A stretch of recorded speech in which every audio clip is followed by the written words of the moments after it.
Hello again, folks. My name is Andy, and I will be taking you out on the safari today through the Harambe Wildlife Reserve.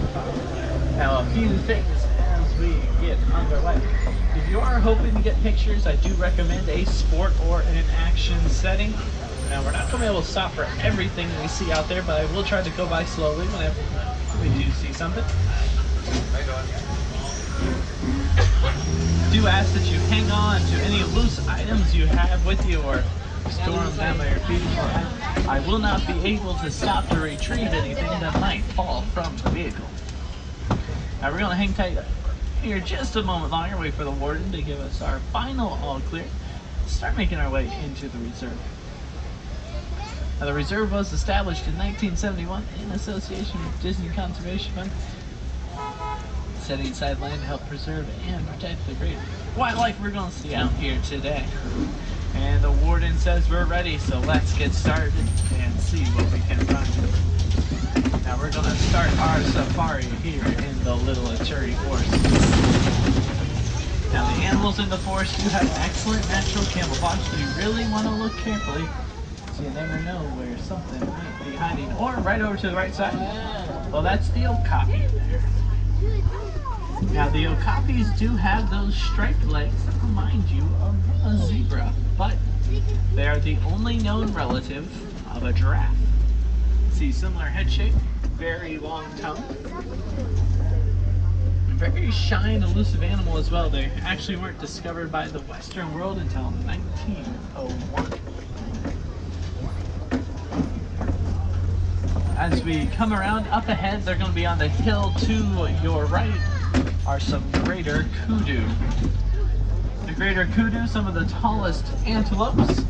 Looks like a little group of females there. We can tell that because they don't have any horns, so only the male greater kudu does actually grow horns. Oh, look up the hill here on the left side. There's a black rhino up there. Black rhinos, they can get to be about 3,000 pounds. Now it is a pretty rare sight though. There's less than 5,000 of them left in the world. They've been very heavily poached due to their horn. At one point, the horn was even sought after for medicinal properties, but there's nothing special about the makeup of the rhino horn.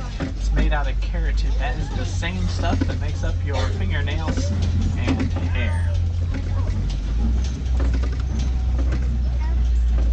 Check the clearing here real quick, see if we can maybe find anything else. Moving through here. Oh, up the hill there, those are a couple bongos. Bongos known as the ghost of the forest, so they can move very quickly and quietly through the brush. Now the horns on the bongo actually lean back a bit. That helps them to push their way through the thickets and not get snagged up as easily. Some pretty good looks there in the forest. Now we're going to start making our way down to the Sapi River. A few places down here where we can usually find some hippos. Now usually the hippo's going to spend most of his time in the water. Let's see, there's one there. But up ahead here there's another one laying down on the shoreline. There he is there.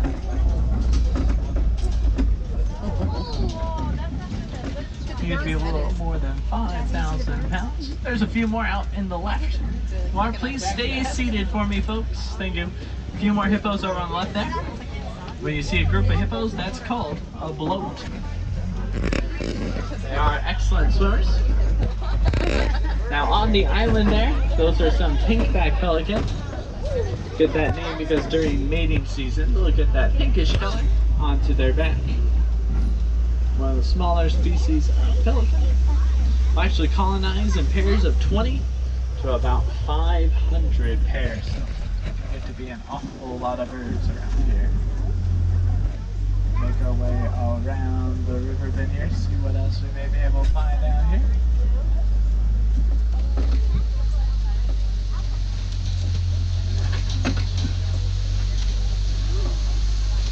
More people out over that way, and oh boy.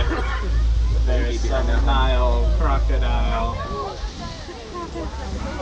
Crocodiles can get to be about 16 feet long. They'll actually lay with their mouths open to cool off. So they actually can release a lot of excess body heat just by opening their mouths like that.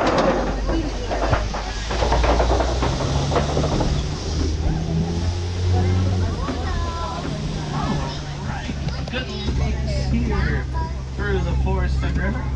And now we're going to start making our way somewhere completely different as we head out towards the Serengeti grasslands. Now out there is where we find those animals that are migrating across the plains. So hopefully this is where we're going to be able to find some giraffes, elephants, and if we're lucky, maybe cheetahs or lions. We're going to start making our way down to the savannah. We'll have a real nice look out across the plain. See if we can spot anything out in the distance. I think I see a few things out towards the large hill ahead.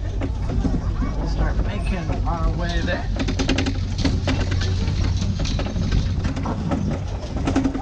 A little closer to us, out ahead to the right, you're gonna see some Ankole cattle.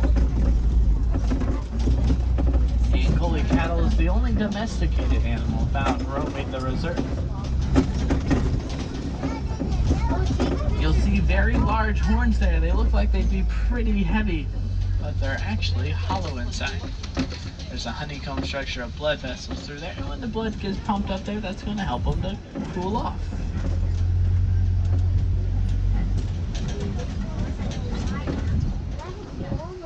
Ankole cattle there.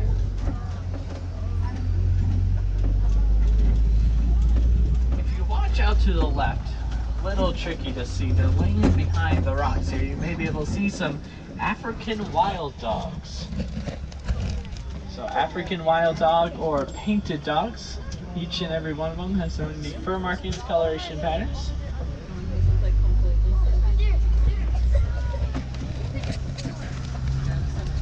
Let's see. Up ahead there's a few more Ankole cattle, and then up the hill there are some sable antelope. Sable antelope, the emblem of the reserve. Their horns kind of curve towards their back and can help to protect them if any predators were to try to jump up onto them. All the mounds along the road, these are some termite mounds, get to be about as hard as concrete. So sometimes you'll actually see elephants and rhinos using them as a scratching post. Now once they get worn down or knocked down, the antelope and gazelle will actually stand on them, use them as a lookout point, then to watch out for predators.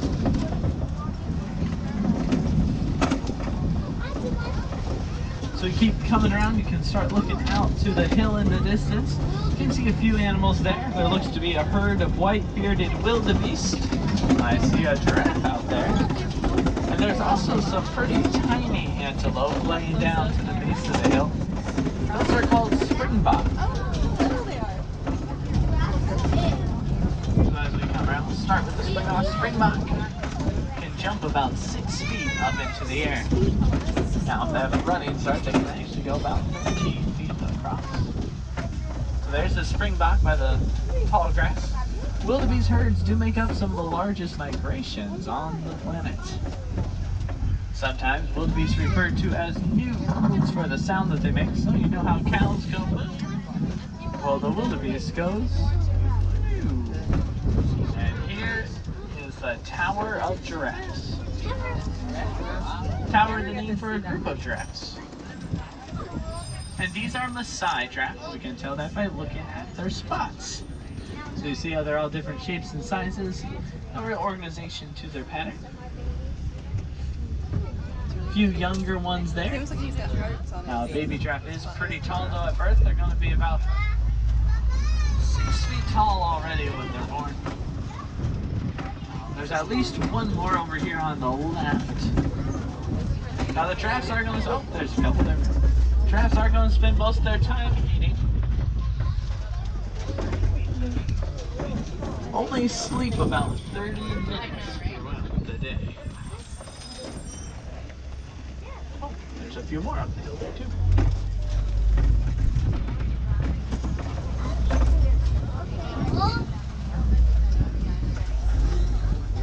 And now right here, you see there's a lot of trees that have been knocked down.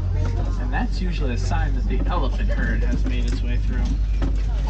And ooh, right up ahead, oh, there's a big old elephant.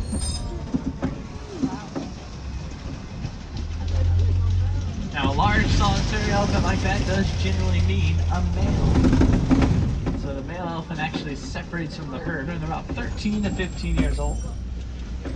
Elephants matriarchal. That means the females are actually the ones in charge of the herd. So as we're passing by the trees, take a look up there on the left side, because sitting up on the rocks is a mandrill. See a few over there. They're the largest species of monkey.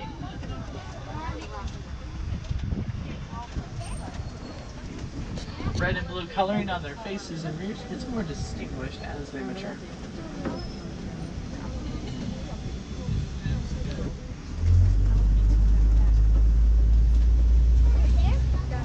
Now, even though the male elephant does separate from the herd, they can stay relatively close to the rest of the herd. So hopefully that means they are near the watering hole. So we'll keep going out ahead here. Let's see if we can find more of the elephants. We're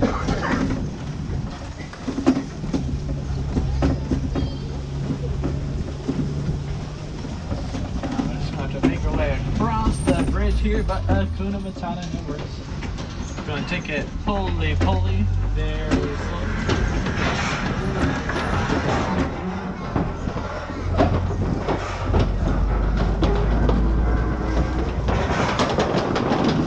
Yeah, there we go. Now, right down here, this is a red clay pit. And it's a great place to look out for elephant activity as they like to eat the clay for minerals. See, there's a lot of tusk marks here along the edges. Hopefully that doesn't mean the elephants are nearby. I see one way out there in the distance, so we're going to try and keep going up ahead here, see if we can get some better looks. Now the elephant, like many animals out here on the savannah, has been dealing with a lot of habitat loss.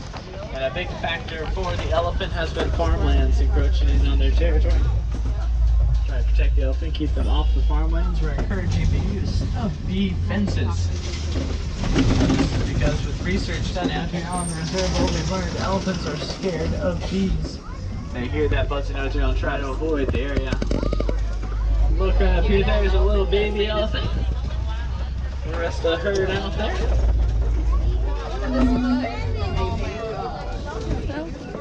He looks fake.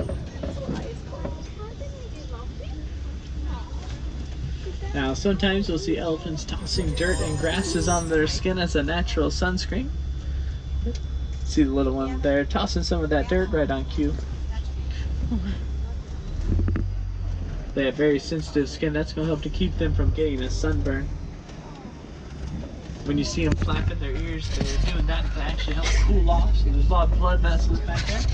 They'll create little air pockets behind their heads. Kind of makes their own personal air conditioning. And here's a couple more down here behind the watering hole.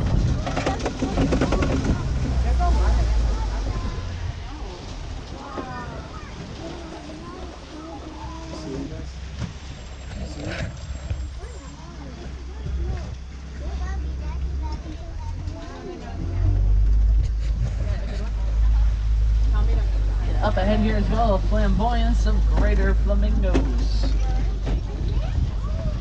Largest species of flamingo and also the lightest in pink. Now as you look out there, there's some grayish ones. They'll be near the edge of the island as we go around. It's actually juvenile. So the flamingos do actually start out gray with their pink coloring because of the brine that they use.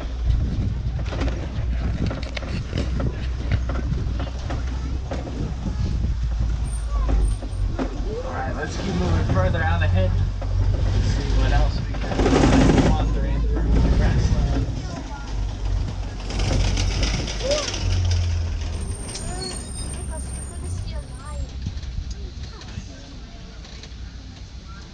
Big mud pit out there. Those are sometimes signs that rhinos might be around.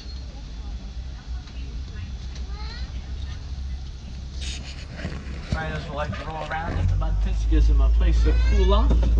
Actually kind of even clean off their skin a bit.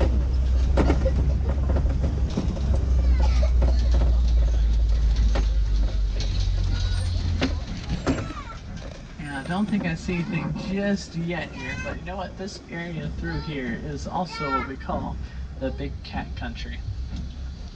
And it's where we have the best luck finding those cheetahs or lions. Ooh, and actually, as we start pulling up, start looking straight ahead to that hill there, because there are a couple of cheetahs laying down up there. So look to the left of the logs.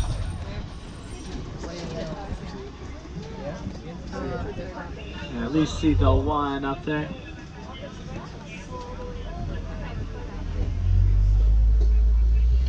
Now the cheetah are usually more active during the day, excellent eyesight. Best known for their bursts of speed of about 60 miles per hour. If you look carefully as we're coming around, you may see there's another couple over on this side. Ooh, running up ahead. There's going to be an ostrich. They're probably going to stop running now. They are capable of running about 35 miles per hour. There we go. Largest bird. Can't fly, but they can run at those speeds of about 35 miles per hour. There we go. We're going to keep going before they decide to do that again.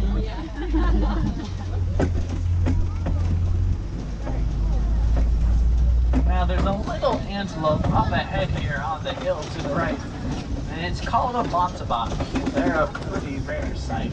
Ooh, one there, second one over here. They were almost poached into extinction, and there are only about 20 of them left in the world. So farmers actually ended up bringing them onto our lands to help and protect them. So with those efforts, the numbers are recovering. But still, the only place you can really find them is out on reserves like this one. Ooh, crasher rhinos over there. Those are white rhinos, get to be about 5,000 pounds.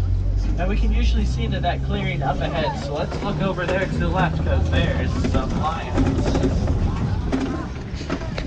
Lions like to hang around Kopi, that's these rock hillocks, gives them a nice view out across the savanna. There's the lioness there, you can just see the male laying down there. Now it's the lioness that goes out and does most of the hunting. Generally the male lion actually will stay back and protect the pride.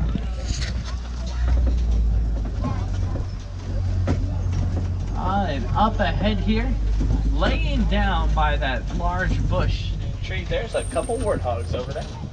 The warthog, the largest of the burrowing animals. Those large upper tusks are a digging tool. So they'll either dig up their own burrows or take over, and you can see that down there. A couple more ostrich. And then there's the rhinos again. Crash of rhinos named by the group. Said white rhinos. Now, not actually named for the lighter coloration. The Afrikaans word for them was actually fight, meaning wide. Very wide mouth. That helps to make them an excellent grazer. And then there were some ostrich eggs right there. The eggs are actually strong enough that an adult can stand on them and they won't crack. If you look, you can just catch another side of the warthog there, that very inconveniently placed bush.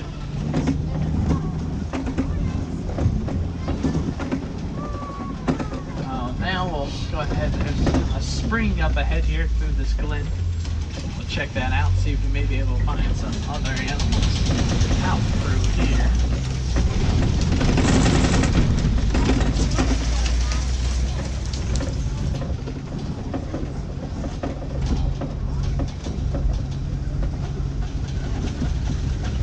Let's see, well, a couple birds right over there. Those are yellow-billed stork. Now the storks are carnivores. They like to hang around hippos and crocodiles. They're going to do that so they can snatch up fish or frogs and might get disturbed out of the river as those larger creatures are moving on through. And as we come around the bend, it does sound like the warden's calling us back in, so unfortunately our safari is coming to an end. You're going to be able to find some more animals. Want to check out the Gorilla Falls exploration. some meerkats and zebra. A spot with underwater hippo viewing.